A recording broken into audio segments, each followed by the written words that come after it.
senhores telespectadores, queria dizer-lhes uma coisa, é que este título que eu dei ao programa, Está a Nascer uma Grande Cidade, bom, isto não é propriamente uma afirmação, não é uma convicção minha, é apenas uma hipótese, é um desafio sobre o futuro. É possível que esteja a nascer uma grande cidade. Se repararem, como veem, atrás de mim está uma bela cidade, aqui nas abas de uma grande montanha, acho que todos a conhecem, é a nossa querida Covilhã, a cidade da Serra da Estrela. Bom, mas se olharem ao longe, ali no coruto do monte, vê-se mal entre a neblina, mas rebrilha o casario de outra cidade que está a progredir rapidamente, está a lançar os seus tentáculos, está-se a aproximar muito depressa da Covilhã. É Belmonte, que está cada vez mais perto. E se olharem para ali, lá ao longe, e veem uma outra cidade, essa ainda corre mais. Olha, eu conheço bem, é o Fundão, conheço-a bem. De há 50 anos para cá, ela já avançou no sentido da Covilhã, eu sei lá, perto de 10 quilómetros, até ali abaixo ao cruzamento, já é tudo prolongamento do Fundão. A antiga Estrada Nacional é agora uma grande avenida. E eu posso lhes garantir uma coisa. Se Belmonte e o Fundão e a Covilhã, se as três continuam a crescer a este ritmo, dentro de 20 anos fazem uma enorme mancha urbana. Bom, eu não acredito que façam uma cidade só, por uma razão. Esta gente da Covilhã é muito ciosa do seu bairrismo. Covilhã é Covilhã. E o mesmo lá dos meus amigos do Fundão. Fundão é Fundão. E não conheço bem Belmonte, mas se calhar é a mesma coisa. Belmonte é Belmonte. Portanto, a divisão bairrista com certeza que acontece. Mas se o crescimento continua, vamos ter aqui, no interior do país, finalmente, porque já era tempo que isso acontecesse, uma grande cidade portuguesa.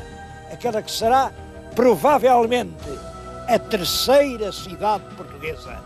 Depois de Lisboa e Porto, aqui, nas faldas da montanha, diante da velha raia de Espanha, está a nascer uma grande cidade.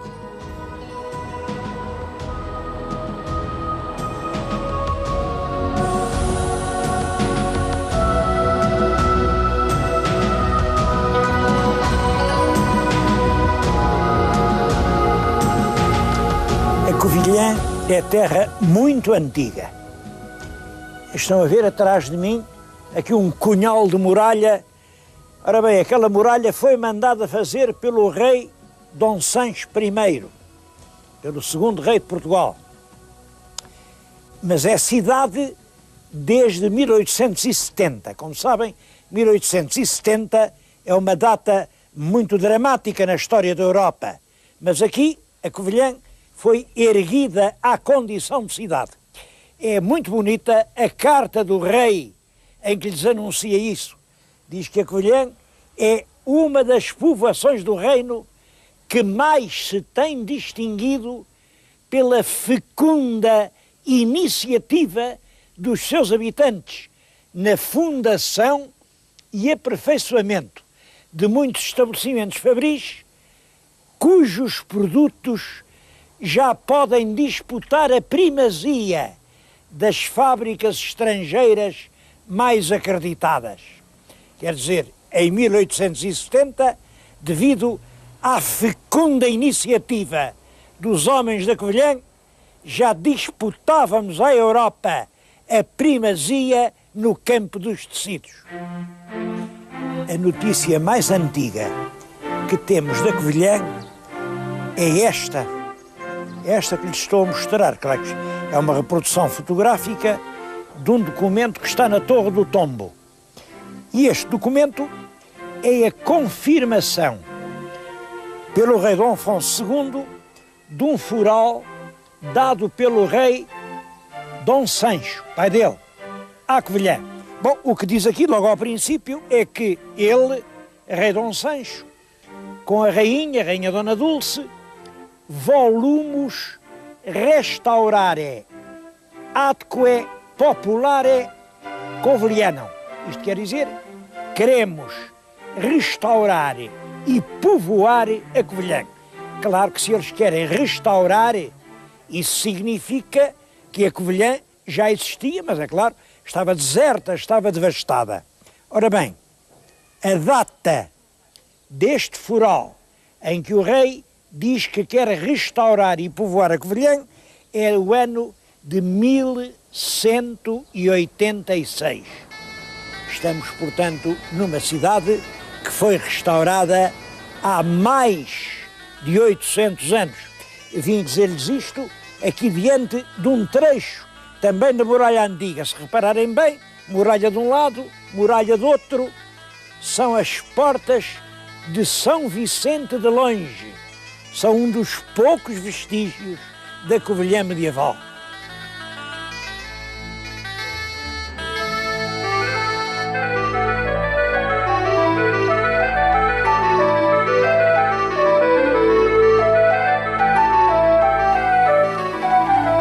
Devo-lhes dizer que 1186 era ainda um tempo de grande violência. Os mouros ainda faziam por aqui grandes devastações, e não eram só os mouros, eram homens contra homens, eram bandos selvagens, caçavam homens como quem caçava lobos. Aqui não havia segurança para ninguém. É isso que explica que o rei Dom Sancho, para pôr aqui uma pequena população, tenha feito umas muralhas. Quem aqui estava dentro podia dormir descansado. Bom, dormir, mas o que é que eles comiam? Isto é uma terra pobre, são rochedos, isto é um clima gelado, ardente no verão. Esta pobre gente que é que vivia? Bom, nós pensamos no século XII, no século XIII, é um povo de pequenos lavradores, esses pedaços de terra aí entre os penedos, eles agricultavam, lá colhiam o seu centeio, algum pouco de trigo, mas era sobretudo os rebanhos. Em toda a Serra da Estrela havia grandes rebanhos de ovelhas. Os rebanhos davam carne, davam leite e davam lã. Desde há muito tempo, a história da Covilhã está ligada à lã e ao lanifício. Bom, claro que não há relação nenhuma entre a palavra lã e Covilhã. Aliás, ninguém sabe de onde vem a palavra Covilhã. Mas queria-lhes contar uma lenda que me parece perfeitamente disparatada e que, apesar disso, conseguiu, ao longo dos séculos, convencer muita gente. Bem, é uma lenda sem pés nem cabeça. É isto. Diz que no tempo dos visigodos havia aí um conde, o conde Julião, que tinha uma filha muito linda. Chamava-se Florinda, mas ela era uma lindeza. Tão bonita, que o rei dos visigodos, que era o rei Rodrigo, apaixonou-se pela moça e catrapuz, claro, já se sabia como era. Resultado, a moça, a filha do conde Julião, ficou uma má mulher, uma mulher de mau porte. Ora, agora começa a lenda. Dizem que a essas raparigas de má vida se chamava nessa altura cava. Não sei se isto tem alguma verdade. Cava, disparate, mas enfim, cava. E como era filha do conde Julião, era a Juliana. Ficou, portanto, a cava Juliana. E como ela era daqui, chamaram à terra Cava Juliana, que deu Covilhã. Não tem pés nem cabeça, não é foneticamente possível, não tem um mínimo de verdade histórica. como diabo é que uma lenda destas nasceu? E ainda hoje, olha, há aqui na cidade uma sociedade, aliás, ilustre e muito benemérita, que se chama Sociedade Cava Juliana. Há uma certa relação entre a verdade e este acontecimento, mas há uma relação muito... É isto. É certo que houve um Conde Julião. É certo que foi o Conde Julião quem pactuou com os mouros do norte da África a invasão da península para salvar os judeus que estavam a ser ameaçados pelos reis visigodos. Há realmente uma conjura judaica que traz os mouros à península. E como na Covilhã houve sempre um fortíssimo elemento judaico na população, eu não vou dizer que esteja convencido, mas é uma hipótese que a lenda da Cava Juliana, quer dizer, a lenda da má filha do Conde Julião, tenha a ver com uma tentativa de, enfim, de desacreditar, de dizer mal, de desprestigiar a presença dos judeus na Covilhã. Bem, é uma hipótese, cada um pense como quiser, porque eu também não ponho as mãos no lume porque haja nisto assim grande verdade.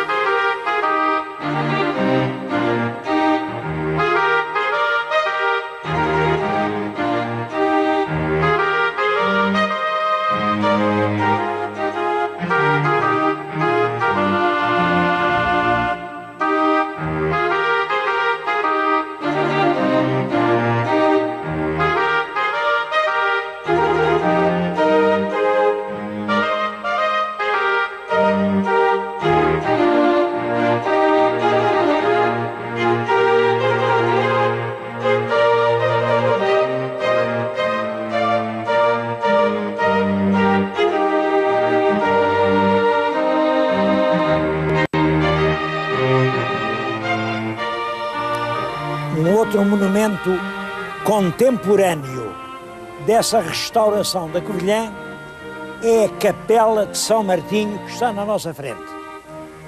Isto que veem deve ter sido construído, é claro, não tenho a certeza, mas é fortemente provável, por El-Rei Dom Sancho I. Como veem, é puramente românico, tem no tímpano o emblema dos Templários. É claro, os Templários eram os homens de guerra que ajudavam a defender isto dos mouros que andavam perto, e é um monumento que é realmente contemporâneo da fundação da Covilhã moderna. Era uma terra de gente do povo, isto não tinha fidalgos, fidalgo não queria vir para aqui, eram, enfim, agricultores, camponeses, procuravam um lar, uma terra para desbravar, vinham para aqui, e é por isso que a Covilhã não tem palácios. Isto é uma terra sem monumentos. Os dois palácios da Covilhã, isto é impressionante, não há mais nenhuma terra em Portugal onde isto aconteça. Os dois palácios da Covilhã são os palácios que o povo fez construir com o seu próprio suor. Era o Palácio da Câmara, deitaram-no abaixo, agora fizeram aquele que lá está, mas no mesmo sítio, e era o Palácio dos Ministros. Ministros não eram lá os ministros de Lisboa, não julguem, nessa altura os ministros não vinham aqui fazer nada. Os ministros eram os grandes, eram os juízes do povo, eram os funcionários locais, talvez os que vinham tomar conta, enfim, nos lanifícios, mas ministros queria dizer estar ao serviço do povo. E os servidores tinham que ter uma casa porque aqui não havia hotéis, não havia nada, estalagem, não havia nada disso. Uma casa para os servidores se instalarem era aquela. Essa que estão a ver, a Câmara está com toda a razão a restaurá-la, É a única casa com um grande brasão antigo na Covilhã, mas sabem o que diz o brasão? O brasão diz Covilhã e Portugal. Eu penso que é único em Portugal um monumento assim. As armas juntas da vila e da pátria. É por isso, devo dizer que o rei, no ano 1319, reparem, 1319, já estamos no século XIV. No século XIV, já esta igreja era velha, o rei Dom Dinis confirmou todos os privilégios da Vila da Covilhã, mas estabeleceu, bom, privilégios sim, claro, vocês não pagam nada a ninguém, mas quando eu por lá passar, têm que me dar cama, pão, vinho e as outras coisas, não sei bem quais eram as outras coisas, enfim, cama para dormir, vinho para beber, pão para comer, as outras coisas. Mas depois explica, isto é que é engraçado, não por foro nem por serviço, mas por mera hospitalidade. Quer dizer, é que o rei não tinha direito a que por obrigação lhe dessem nada, nada. Agora, por mera hospitalidade, tinham que lhe dar mesa, pão e vinho. Não há nenhuma cidade em Portugal que possa contar uma história assim. O rei, o próprio rei, só por pura hospitalidade aqui podia pousar. Eu tenho nas mãos um documento absolutamente precioso e devo à hospitalidade da Câmara, que me tenha permitido tê-lo por alguns momentos nas minhas mãos. Bom, esta é a capa, mas é a capa de um documento único. O foral que no ano de 1510 El Rei Dom Manuel outorga à Covilhã. O foral é o original, está datado de 1510, passado pelo rei. Bom, e é um documento absolutamente precioso.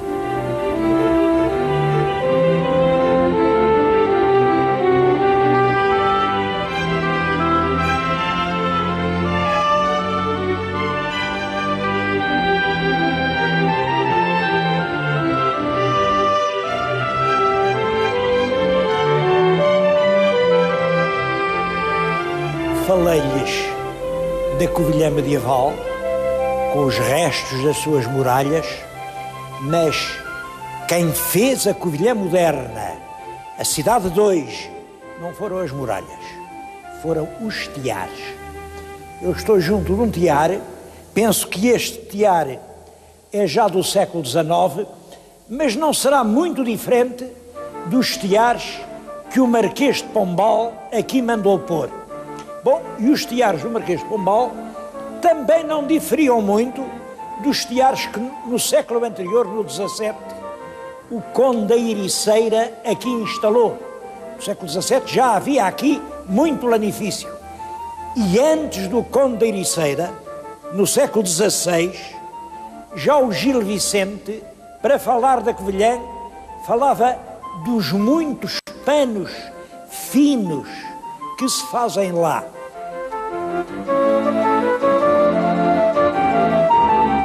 Eu penso que quem começou a fazer panos na Covilhã foram realmente mercadores judeus, e no século anterior, no século XV, o rei Dom João I, há uma lei dele, a mandar os judeus entaipar as janelas que davam para os adros das igrejas, entaipá-las de maneira a ficar só em cima um bocadinho para entrar o ar, porque dizia ele que os judeus deitavam muitas imundícies para os adros das igrejas.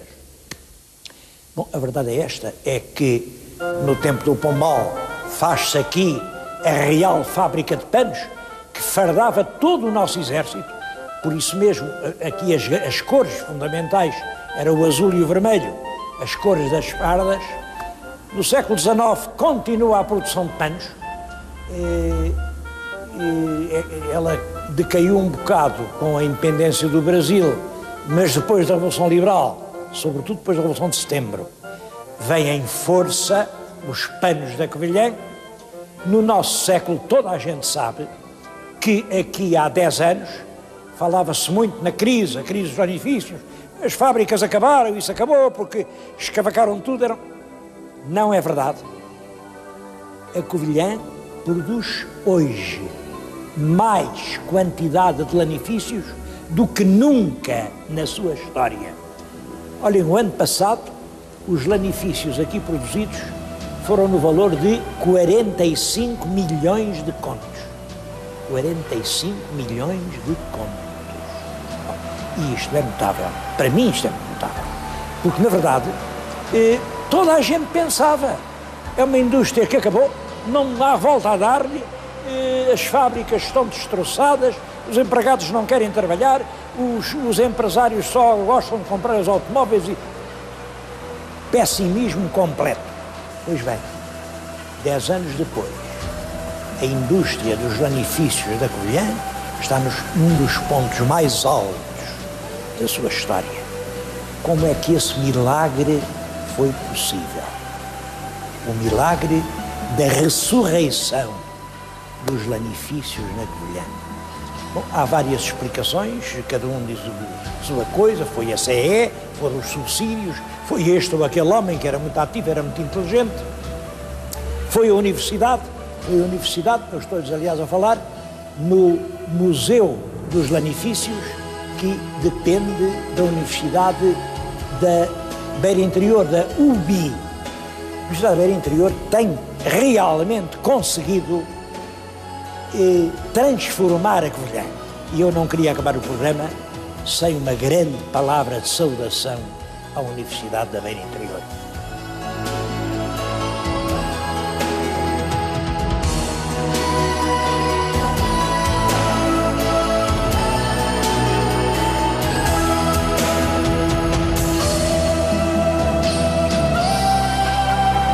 A instalação de uma universidade é sempre um poderoso fator de crescimento para as localidades. Isso aconteceu em Braga, aconteceu em Évora, aconteceu em Aveiro, aconteceu aqui no Covilhã e vai acontecer ainda mais, porque vai abrir na Covilhã uma faculdade de medicina. Havia 3 em Portugal, Lisboa, Porto e Coimbra, vai passar a haver 4, Lisboa, Porto, Coimbra e a da Beira Interior. Estou exatamente em frente do hospital, já está pronto e vai ser inaugurado dentro de semanas. Claro, a propósito da universidade, eu gostava de fazer uma reflexão. A universidade tem, nesta altura, em Portugal, 335 mil alunos. Isto é 1/3 de milhão. Toda a gente sabe que o mercado do emprego não tem condições para absorver 335 mil diplomados. Toda a gente sabe isso. E, portanto, nestas condições, parece que estaríamos a diplomar pessoas para o desemprego. Eu não penso assim. Eu realmente sou da opinião que a universidade deve ser dimensionada à medida do país. Bom, mas já que não foi, não vamos cruzar os braços. Pelo contrário, vamos fazer o país à medida da universidade. Isto parece um jogo de palavras, não é. Reparem, há imensos campos onde faltam diplomados. Marca-se uma consulta e é-se atendido daí a 6 meses ou 2 anos. Mete-se uma questão no tribunal e a sentença às vezes demora 8 e 10 anos. O nosso turismo está entregue a amadores, não se faz turismo cultural. Bom, quer dizer, há inúmeros campos que têm que ser reorganizados completamente, com um número muito maior de diplomados em cursos superiores. A solução é, como lhes digo, já que se fez uma universidade que tem gente a mais para este país, vamos fazer um país que absorva toda a gente destas universidades.